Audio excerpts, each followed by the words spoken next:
Yeah, mate. So thanks for coming in, really. Yep, no problem. Really appreciate it. Just want to kind of catch up with you, see how you're dealing with, like, obviously being a personal trainer in Corona times. Yep. Sort of how you coping with it? Yep. I mean, the first couple of months for me was pretty tough because in-person training was like obviously shut down. Yeah. Fortunately, I've grown quite a bit online during that time. Yeah. So the nutrition side of it. Yeah, that's brilliant, mate. I can see, like, all over your social media, obviously you're really religious in your posting, which obviously helps get you out there, innit? Yeah. And some of them stretches you're doing are unbelievable. I don't know how you're pulling them off. Yeah, it's not to try and show off, it's just to try and show what you can do, really. So yeah, that's brilliant. Like, kind of put it out there, innit? And yep. Yeah, so obviously now things are kind of getting back to normal again to a degree. Yep.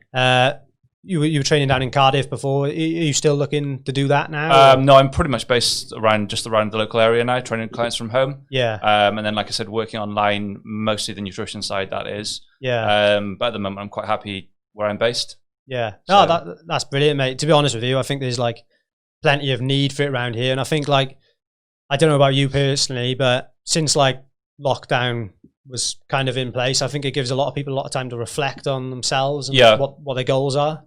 So I expect you had a fair uptake in. Yeah, I mean, I've heard, like, some people, like, coming to me saying that they gained tons of weight during the lockdown, but I mean, it's understandable. It's not been an easy time for anyone, has it? So no, like, stress as well, isn't it? It's a massive, like, indicator on how easy it is to put on your weight. Oh, like, absolutely. If you're stressed, and you got plenty of time as well. Yeah, like, and being, like, again, like you said, working from home, you're around the house more. Snacks are more accessible. People drink because they feel bad or whatever. So yeah, definitely. Like, too close to the fridge is dangerous. Yeah, easily. Yeah. I know, like, the first month or whatever, like, it was terrible. Oh, we just ate absolutely anything, and that's obviously why seeked out your help. And, no, fair play. So with your training, do you kind of angle it more towards? I know, like, obviously, you're more sort of calisthenic based training. Yeah, I mean, would you say a lot of my own training is like that? When I work with clients, it's just really like any form of training is a tool. So it's not a case of just because I train a lot of body weight stuff, all my clients have to do it. It's just using, whether you're using dumbbells, barbells, kettlebells, body weight, everything is a tool just to achieve the end goal, the target. So yeah, that's what I'm into myself. But yeah, that's brilliant. I know, obviously, like, listening to other podcasts you did, like, recently. Yeah. Found it really interesting how open you were about, obviously, you've had, like, a eating disorder. Yeah. Is that what drove you into wanting to be a personal trainer? Yeah, I mean, I've always, like, been into sports and stuff like that. My degree was originally in IT, and once I'd finished it, I started working in an office and realized quickly I had, like, no desire to be doing that. I was kind of a bit obsessed with, like, the nutrition and training side of things, and so I did gravitate towards working in it. I wasn't the healthiest at the time when I actually qualified, but since doing it, like, my passion for it has just grown. So I literally love what I do. So yeah, that's brilliant. And I think that's the key as well, isn't it? Because you can get so bogged down with the office job, and you can just head to the computer, and then when you get home, you don't actually want to do anything. That's it. I was the same. I'd work, I think it was 8:30 till 5. I'd come home and I'd be more exhausted than, like, I could have now a full day of training clients where I'm on my feet, active. Yeah, strange, isn't it? I know, like, when you sat down all day, you think, like, oh, when you get home, you'd have, like, tons of energy. You've got all this energy, you should use that, but it literally doesn't work like that. Yeah. The more you put in, the more you get out as well, isn't it? Yeah, absolutely. I think it's mental fatigue as well. A lot of the problem is with that. So. I think so as well. And screen time as well. And it's mad, like, how much. I know when I first started in the office, like, my eyes. Yeah. Like, you just like, all pickled, like, you can't look at it properly. Yeah. It's so strange, like. So, like, I want to delve a little bit more into, like, the eating disorder and sort of where did it begin, do you feel, for you? Yeah, sure. So for me, I was always I used to, like, go on holidays and try and, like, usually drop a little bit of weight to try and get in shape for that. I think I was about early 20s when it first started. I remember, and what would happen was I'd go on holidays, get myself in some sort of shape, come back, and then just revert back to old ways of eating. regain the weight and never be like happy with myself. I got injured and I'd gone on holidays, and I was determined this time when I come back, I want to try and maintain where I am. And so I started reading around like bodybuilding forums, looking at other more like fitness type celebrities and stuff who are in shape, and just taking like sound bites and snaps from everywhere.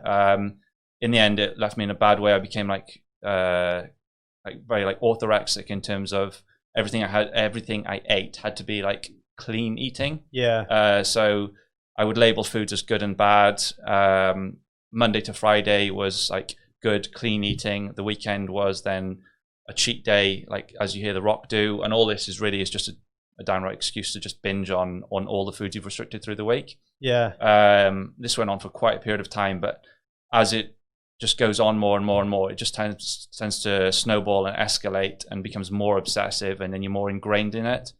And it does really eat into your life as a whole. So it impacts, like a lot of people think, oh, it's just making a choice about what you eat. But when it becomes obsessive, it impacts your social life. So I would put off like going out with mates because I'd need to get my exercise in, or I didn't want to go out and eat like a takeaway. I wanted to be able to have my like almost my safe meal, the things I was used to, and I knew would keep me in shape. I mean, I can see that, because I know, like, even from just being on a kind of well-maintained diet or whatever, like that, it's so easy to be like, oh, I know if I do that, I'm going to throw myself off course. It's not a healthy way to look at it. No.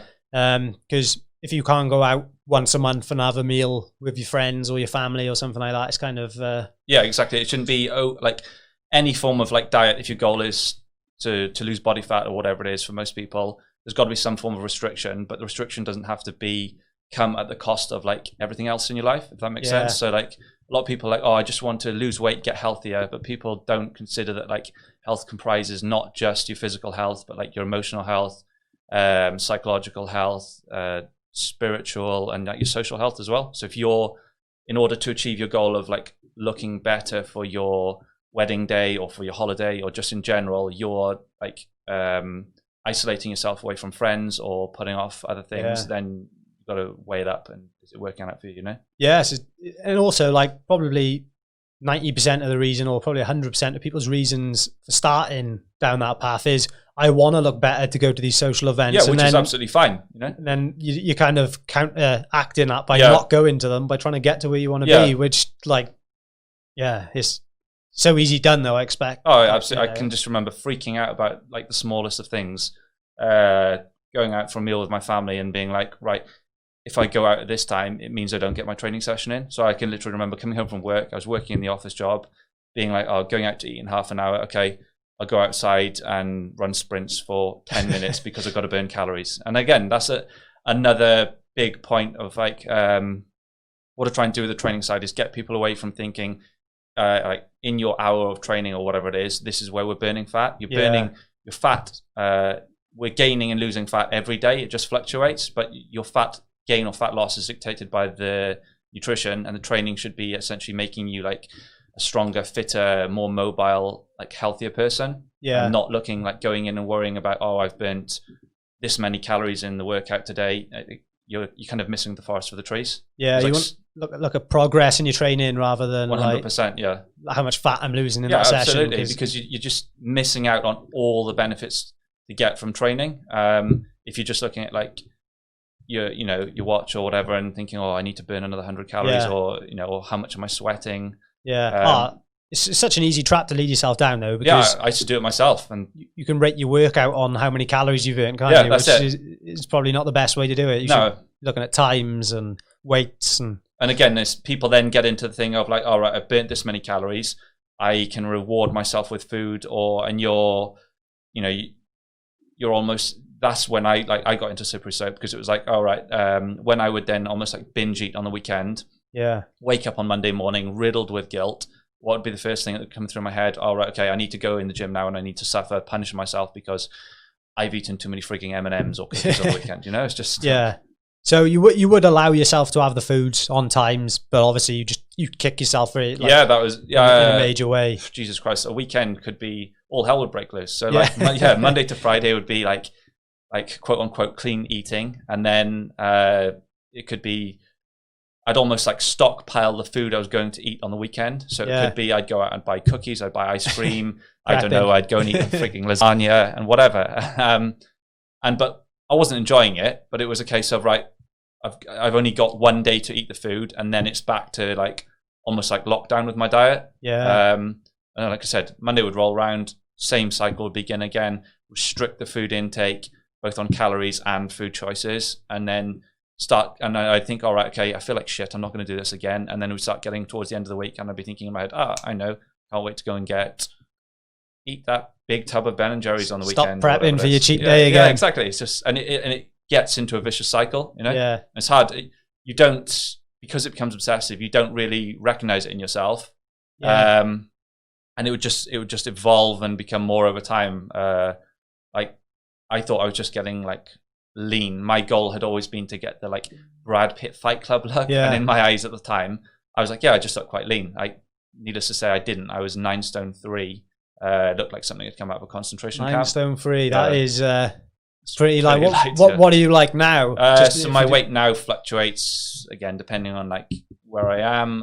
Probably between about 11 stone 7 and about 12 stone. Yeah, that's such a difference, isn't it? When you think like, you know, you're not a massive guy now, yeah, but like you I know you obviously, your goals aren't to get big because you're mostly like trying to aim towards your football. Yeah, I mean, I play football, so fit. For me, again, people laugh, but like it's more for me like to be able to perform well in football and also move well and like longevity. Some people laugh at me, but I say I want to be on my 80th birthday. I want to be able to go outside and run hill sprints. Like that's my goal. So that's a good goal, mate. Because so many people like resort to, once I'm over this age, that's it. You know, I'm on the couch. Yeah. But I think like you're seeing it more and more now these days. Definitely, like we're seeing these like 50, 60-year-olds who are doing Ironman, who are like, you know, out doing marathons, ultra runs and stuff, and some of them are hitting their peaks at that age. Yeah, it's like, incredible. Yeah. Especially in like ultra endurance racing, which is crazy, really. So I think it's like you sort of just find something that you enjoy and you love, and it's most likely to stick with you throughout life. Then you're not like looking at it for the short term of I'm just joining the gym or I'm just doing this class for 8 weeks until my holiday and then I can stop, because again, exercise, nutrition, it should all comprise together as part of your lifestyle. Yeah, I think like them 8-week courses and stuff, they've obviously got positives. They got negatives as well, because maybe people will drop off after it. But I think like once people start training, and I don't know if it was like this for you, but once I started and I've done like maybe a solid couple of months and like initial DOMs and stuff like that are out of the way, you really get into it. And like if you have a week off after that, sometimes you're really starting to wonder why I'm feeling so low. And I think like an 8-week course is a good way to grab people and make them realize how good you can feel. Yeah, it's addictive, and it's a great introduction into that lifestyle of, you know, hopefully consistently training. Then I find most people, I don't think anyone starts by training, exercising in general, eating better, and then looks back and think, oh, you know what, I wish I'd stuck to my old non-active lifestyle, you know? So yeah, definitely. It's hard to turn back once you've started. Yeah. Especially like, even, you know, every now and again, maybe a couple of times a year, I'll have a week off. Once I've had that week off, I'm starting to feel like, I'll probably need to get back to it now, because you just start feeling flabby and lazy. Mentally, I just find you just feel just all around better, more focused when you are, you know. Yeah, definitely. Whatever it is you do. That's probably one of the greatest benefits, to be honest with you. You know, sometimes I can feel like things are impossible to do, but you get out, go for that, like, I don't know, 4-mile run or whatever, and you come back and you're a totally different man. And it's mad how much it changes your reality from negative to positive. Like, absolutely, yeah. It's unbelievable. So I don't know how we're looking now. Like lockdown looks like it may be on its way back which is a bit of a pain. Yeah. You got any like sort of contingency plans, or are you kind of able to do what you're able to do? I mean, like I said, at the moment I carry on. I'm working with quite a lot of clients in person and then quite a few people online. Yeah. So if it does come that, again, the in-person stuff just has to shut down, then so be it. And I'll just carry on working with my online clients, and I can grow that. So I do, like I said, a lot of my work online is supporting people with their nutrition, getting them to a place where it fits into their lifestyle. And likewise with training. Yeah. I've got some clients working with a new client now, and his main goal is literally by his birthday on I think it's the 28th of November, just to get as like most aesthetic as possible. So like he just wants to be leaner, more muscular, and that's absolutely fine. I've got another client starting with me soon, much older guy, and he just wants to feel better. He wants to be able to go out and have a run with his son, be more mobile. So I work around different people's goals, and that can all be achieved online. So I program for them, and then they've got access to all the videos, me coaching them, and get all the feedback. So that's brilliant, mate. Yeah, because I think I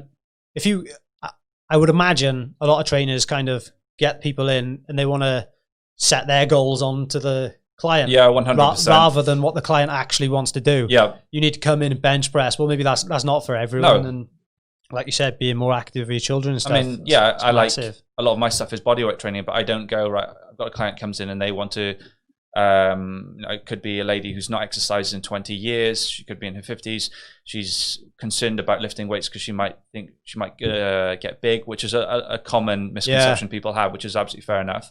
But I'm not going to go, right, first session, I want you to start doing muscle ups on the gymnastic rings because that's what I do. You know, it's like, it's again, to each their goal, and whatever someone enjoys. I just try and help people to find what they enjoy that will get them to their goal in the best way possible, and also something they can kind of like fall in love with so they can enjoy the process. Yeah, you know? It's definitely like the biggest factor is enjoying it, because if you don't enjoy it, you're just never going to see it out. Absolutely. And there's going to be times where you feel like it's a bit more of a grind and you might not feel like it. But again, I don't think anyone starts a session or whatever and then after 10 minutes regrets it or feels worse afterwards. Yeah, like motivation is temporary in it, but dedication is what you need to keep you getting towards your goals. Like you can't just give up when you don't feel like going one day, but at the same time you need to listen to your body a bit and take the rest when it's needed. So when you're working with your clients now, obviously you with your background, so when you were I completely lost what I was going to say. Then it's completely gone out my head. What made you like get into fitness initially and want to become a PT? Again, part of that was because of how obsessed I was with where I was. I enjoyed living, like being in the gym, training and things, but also just for the place where I was at the time. Like I said, I'd graduated and I wanted to work in IT. I wasn't getting much luck with applications for the jobs I was applying for, and it was like almost like a like training for me was a get out, a release from my day-to-day norm. And I just, a lot of people like my family and stuff, I've always encouraged them to exercise. A lot of the time, falls on deaf ears. I can't get them to do it. But just for me, I think you can introduce someone to working out in the gym or outside, whatever it is, and just the benefits you feel physically. So I love nothing more than seeing someone's delight because they've achieved something in their training session they couldn't do before, or someone telling me that they're able to be more active with their kids or whatever it is, outside of just that thing of like, my genes fit me better now, or I look better in. It must be a really positive thing seeing people change, seeing the impact it has on people's lives. And like you were saying about family, that's always the people you want to try and help, but it's really hard actually, because they're the last. You're the last person they probably want to hear from. They don't want to listen to me. I'm exactly the same. Like I've had it with my family, with my friends and stuff, and I'm not exactly in the position to tell them, but you just like to express this amazing feeling you're getting from what you're doing, of course, onto them, and they're just like, just leave me alone. I just don't want to be in that part of my life. And that's you've kind of got to want to be there, haven't you? I think people can also look at it and think, oh, you're obsessed with it, but there are a lot worse things to be obsessed with. I think so. Yeah, there's a lot more unhealthy things to be obsessed with. It's I don't know about you, but like I'm quite an addictive personality. Luckily, I haven't really been led down anything too bad of a path. But like with the food, I was a massive binge eater before. I'd like every night, and kind of like secret eat as well, if you know what I mean. It would be so easy for me to be like hide from myself what I've ate that day as well. When I really look back and started tracking my calories, you can really see like where you're going awareness, wrong. Isn't it? Great. It's unbelievable. Like what a difference it makes. That's the thing, and it's like you've just said there. I mean, a lot of people, I think, don't necessarily divulge their issues with nutrition or eating or whatever it is, but I think a lot of people have problems around it. Not necessarily someone doesn't have to be super skinny to have an eating disorder. Yeah. You know, it can almost work the other way. So people can have like binge eating disorder, and that takes them to an unhealthy stage as well. I think there's more of it. It's more prevalent than people think. Yeah. I think like next week, Freddie Flintoff, there's a program with him on. All right. Him discussing like his issues with bulimia, I think it was. Yeah. And again, I would have never known that he had that issue. Well, yeah, you'd never look at someone who's like at the top of their game and think that's what they're doing, isn't it? Yeah. Like anyone is capable of having these issues. It's not just like specific on a type of individual, is it? Yeah, that's it. It's anyone can have it, and you know, to say that I haven't felt like once I've ate a load of, if I'm like on a really strict diet and I've ate a load of crap. Yeah. I do feel like I want to go and get it out of me. Yeah, yeah, you know it's a natural thing, isn't it? Yeah, it's like I feel like shit. Is the good thing about that is that like hopefully like when people have these instances where they do that, you kind of you're mindful about what you're doing and remember the process and remember how you feel, so that because a lot of the time people get into something like that, they're binge eating or whatever you want to call it, and they're just inhaling the food and then just think, oh right, I feel bad, but you don't. The next time you come to do that, actually stop for 5 minutes before you go and open the fridge up to raid it and like think, right, I remember how I felt last time. Do I want to feel like that again? And like, is that 10 minutes of mindless eating? Am I actually hungry, or is it just like an emotion I'm feeling and I'm trying to respond to that emotion by drinking or eating? And you know, a lot of the time when you're actually like clear in your head, you'll realize that's probably not the best avenue to go down. Yeah, I think emotional eating is like such an easy thing to do and just get carried away with. Because I know like, if I've had a bad day, I'm thinking to myself when I go home, I just want to have a takeaway tonight. Like, and that's that's so many people, you know. Yeah, I would say it's probably everyone's been there, I reckon. To a certain degree, because food isn't like being an alcoholic or being a drug addict. No, like they're tough things to kick, 100%. But you can have a clean break from them, whereas you can't have a clean break from food. You've always got to eat to survive. Yeah, that's it. Again, like food is to be enjoyed. It's pleasurable. It's like social occasions. Like think of like someone's birthday, Christmas, whatever it is, a wedding. It shouldn't, like I have heard people say before, food is just fuel. It's like, yeah, okay, maybe like food does fuel your everyday actions, just keeping you alive, but it is a lot more than just putting the chicken breast, rice and broccoli on the plate and eating that 6 times a day. Because like, if you tell most people, I've spoke to people before and it's like, oh yeah, I was put on a diet and I was just told to eat very clean foods. I couldn't have this, I couldn't have that. And it's like, how long did you stick to it? Oh, 3 weeks, and then I fell off. And it's like, what I try and do is when I work with someone is leave them in a more educated, better place than when I met them. And then if they decide after a month or a couple of months, whatever it is, that they don't need my help anymore, then that's excellent, because ultimately long term I want to get someone to the place where they don't need my help so they can think for themselves around nutrition. And if I then speak to them a year later and they've managed to maintain around where they are, then I'm like really thrilled. Your job, personally, because you can't really look at it like the longevity of a client, no, I suppose, because your aim is to put them in a better nutritional place, knowledge base, and there's always going to be a rollover. There's never going to be a time where everyone knows exactly what you've got to eat, and it's different for everyone as well. Like you said, I seen one of your posts on Facebook the other day about a meal plan. Everyone asks you for a meal plan. Always, it's always the first thing. It's like, oh, you do nutrition? Yeah, I do. Can you do me a meal plan? And it's like, well, and I'll usually just try and get them on the phone then, because these are usually messages through like social media. Just try and get someone on the phone so I can have a conversation with someone and explain what I do. That it's not a case of like, if someone told me, like, I don't know what I want for lunch tomorrow, let alone on Sunday. So the last thing in the world I'm going to do is write a meal plan for you and tell you, right, Sunday, Joe, you're going to have this, this, and this, and this. And then you get to Sunday and you're like, oh, I really don't fancy it. Oh, well, James has told me I've got to have it. You know, it doesn't work. It's ultimately I try and like educate someone and empower them so they can think for themselves and have more freedom and confidence that what they're doing around their nutrition is right for their goals and just the way they want to live. Yeah, I think so as well. It's a good way to do it, because you're not restricting what they're able to eat. Given the opportunity of, you know what I mean, if you've got 2,000 calories this day, but you want to eat, if you're completely off the wagon that day, or see it as off the wagon, you could have maybe a chocolate bar or something like that and not feel guilty, because you can kind of make it up another day. Of course you can, You know, it's not like, that's not the be all and end all, because I know once I've ate something on previous diets or whatever, then that's it. Then I just want to carry on that day. I'll really ruin my week then, if anything. Switch gears sort of thing. Yeah, it's hard to get out of the binge eating then. Yeah, I mean, that's the big thing. But it's not just like, because you can be more flexible with your nutrition in terms of like people think flexible dieting is, all right, how many donuts can I fit into my day and still stay lean, or how much ice cream and cake can I eat and still stay lean? Like, flexible dieting is being able to be like, your nutrition is flexible across like the week, and your lifestyle, you don't like, you get to a point where again, I've explained this to clients before, that at some point I'll get them to like try and move away from like tracking all your calories, tracking your macros, maybe delete MyFitnessPal, because people get so reliant on it. It's like a clutch. And I had one client last year, and I said, right, we're going to get you to just stop using MyFitnessPal just for a week and just see how you go. Oh, the alarm bells are going off, because it's that fear of loss. It's like, oh, I've been doing this and this has worked. This has allowed me to get happier and more confident in how I look.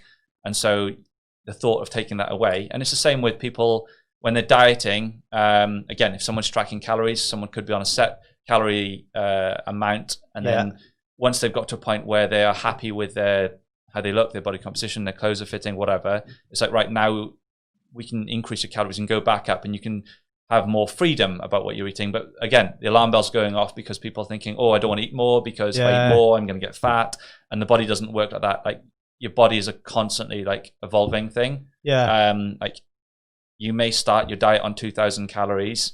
At some point you may have to reduce your calories, but you don't have to live on them. So again, a diet should be like, not necessarily a short-term thing, but a diet should be a process for a period of time to get to where you want to be, get the diet done, and then get out and learn to live and try and maintain, because that's the hardest part of it. Anyone can stick to something for a number of weeks, drop body weight, and then slowly but surely, if they haven't developed any habits around it, you're going to regain the weight. And it's a lot more than just looking at like the numbers on the app, you know? Well, I instantly felt that fear then when you talked about taking the app away. I was thinking, like, I don't know how I'd live right now without it. But like, a lot of my clients, like use tracking and calorie tracking, because for some people that works. I've had other clients that the last thing in the world they want to do, they've got a lot going on, they're dealing with their children, the last thing they want to do is go and open up some app to put in that they've eaten this for lunch. Like I said, there's nothing wrong with using it. Like, when I tell people, I haven't used MyFitnessPal for probably 3 years. I just, again, I'm a bit of an encyclopedia on nutrition because of my background, and I could probably tell you all the calories and macros in a bloody egg, a banana, you name it, I could probably tell you. But so for me, I don't need that, and I try and get my clients to a stage where they can move away from it. But if people like to track, then I'm not going to force someone and go, right, no, you've got to stop. Yeah, definitely. I think it's good for creating awareness anyway. I've been using it for probably 4 or 5 months now. And like you said, you just get to know what things are. You know, I may a lot of the time now, I may put the meal in after I've already had it. Do you know what I mean? Because you kind of know what I'm doing as I'm making it. So, and you do kind of get stuck in routine. And I think if you give someone a meal plan as well, you don't know what they're into. You don't know what they like. Exactly. Like I said, like, if you're going to do a meal plan for me now, you don't know if I prefer apples or pears, do you? No, exactly. God knows. So, like I said, I don't know what I want for lunch tomorrow, let alone what you want for lunch. Exactly. It's just ridiculous. It's like, James is giving me broccoli and chicken again. And again, like, anyone can stick to it if there's like some promised land at the end.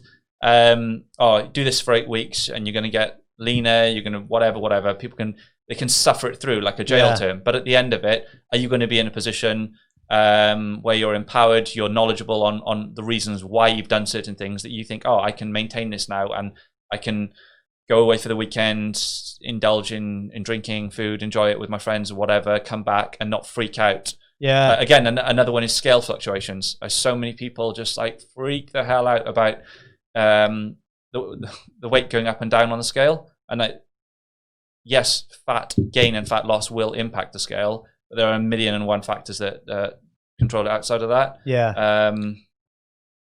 Again, I've gone off on a bit of a tangent there. It's all good, mate. It's all good.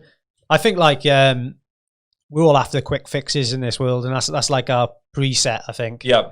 It's hard to move away from that. You know, every time when I first started running, every time I went out, I wanted to set a PB. Like, it's just not realistic. You're not going to do it. Like, you know, you might have had a crap night's sleep. You might not be feeling the best. You're just not going to do it. And I think everyone's the same way with their diet as well. Oh, certainly. You kind of want to lose a stone in a week. Yeah. Which you may be able to do the first week at a push. Yeah. If you really, you know, if you're living at 1,200 calories a day, but like you said, it's only probably scale weight. And that's the thing. People massively overestimate what they can achieve in a week and underestimate what they can achieve over like a couple of months. Yeah. So people think, oh, right.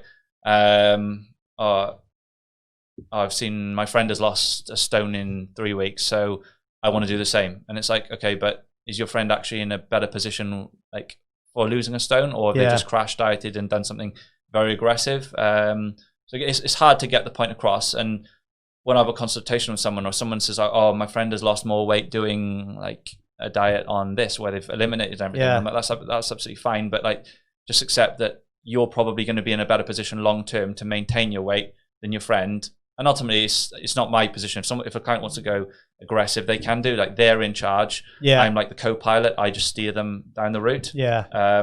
I just advise along the way. Yeah, I think that's great, mate. Because I think building the habits is like one of the great things that you put out there. Yeah. That's key, because so easy to fall off or hit one of them intense diets. Yeah. Like detox in 2 weeks and lose 2 stone. Like, it's just, I don't think it's healthy for you long term. And like you said, if you know what you're capable to do over a long period of time, a pound a week would probably piss most people off. Yeah. But a pound a week over a year, it's 52 pounds. It's entirely different person. That's isn't it? massive. Like, that's hell of a change. Yeah. That's over 3 stone. That's it. And it's again, the problem is, people want instant, and they're not willing to be consistent a lot of the time for a number of months. But again, if people actually accept that it's going to be a little bit slower than they think, but be like, or just focus on the process of being consistent, you'd be shocked at the results you can achieve. Definitely. Like, when me and So first started, I was kind of looking at it like 12 months is going to come around whether I consistent or not. Yep. So why do I want to lose 3 or 4 stone in 2 or 3 months when that year is going to come around anyway? Like, kind of taper it in a bit. Don't go crazy on being really restrictive. Kind of eat what you want to a degree. Obviously aiming to eat healthily. Yep. More for feelings wise than anything, because your energy levels are low when you're eating crap food all the time. Yeah. But yeah, like 12 months is going to come around whatever anyway. So you may as well build good habits. And that pound a week is massive over that 12 months. Yeah, you've hit the nail on the head there. Absolutely spot on. Yeah. Yeah. So, well, keep fighting the good fight, and you know, you're doing great work with people. It's good to see you on Facebook and everything. Is there anywhere else anyone can find you? Well, you find me on, I post a lot on my Facebook personal page, and then my business page, Ultimate Goal Fitness by James McCarthy, I think the actual full name is, or something. And then my Instagram is where I also post, what's that? Jamesmc.fitness. Righto. I'll put all the links in the bio on the YouTube video. So anyone who wants to check it out, head over to James's page. Great guy, great work. Yeah, we'll catch you again soon. Thank you very much. Cheers. Nice one, mate. Right, thank you. Legend.